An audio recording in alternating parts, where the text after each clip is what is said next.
please subscribe and don't forget to press the bell icon to get notified whenever we upload a new video. But Andhra Pradesh is the best state to do business in, according to the government's ease of doing business rankings. In fact, CNBC TV18's Parikshit Lusra spoke to Junaid Ahmed, the country director at the World Bank. Let's listen into that conversation.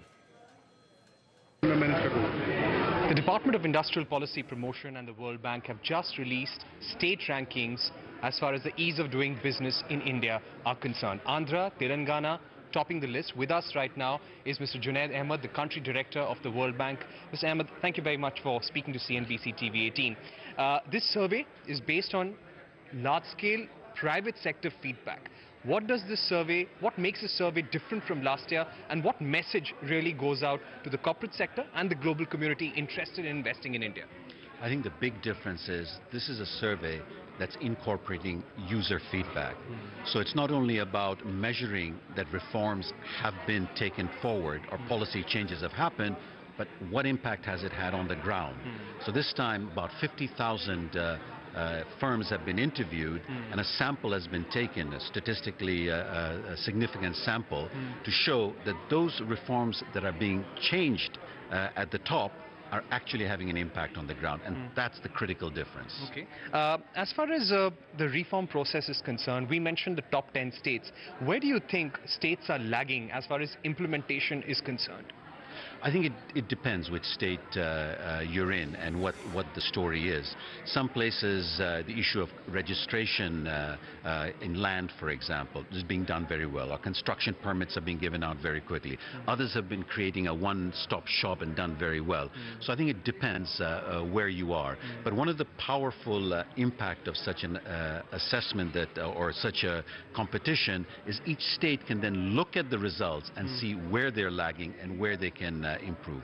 But overall, I think that the linkage between policy reform and implementation, making that linkage confirmed, is probably one of the big contributions of this year's survey.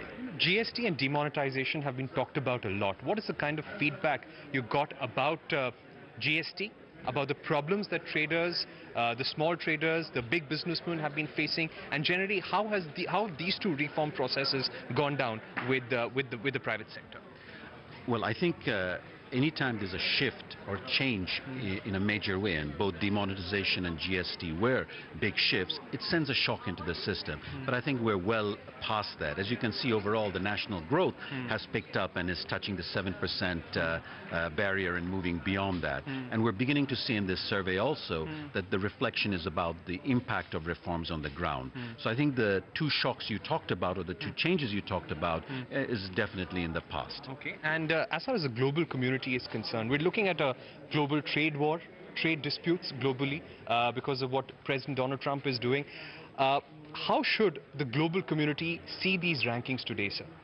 I think the global communities are going to be very fascinated by these rankings, because what these rankings are saying, India is not only open for business, it's in the business of taking private sector forward. A decade ago, you would not have had these kind of competitive federalism. Today's competitive federalism is signaling that India is well on its way towards creating a more competitive economy. And I think that's extremely important for attracting foreign investment, but it's also very important in continuing the growth of India, which has very positive impact globally. And finally, you've been saying that there is a lot of interest. You're getting calls from a lot of colleagues of yours globally. What is the main question that everybody asks you? I think that the question that is being asked is, how is this ease of doing business managed by government? What are the processes they're engaging in?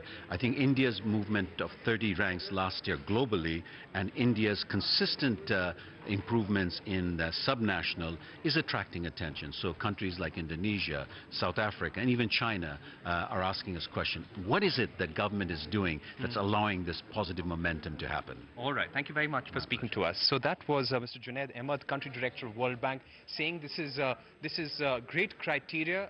This is great information and data for companies wanting to invest in India, and it sends out a message that India is not just open for business, it's in the business. With Bureau Journalist Pradeep, this is Parikshit Lusra.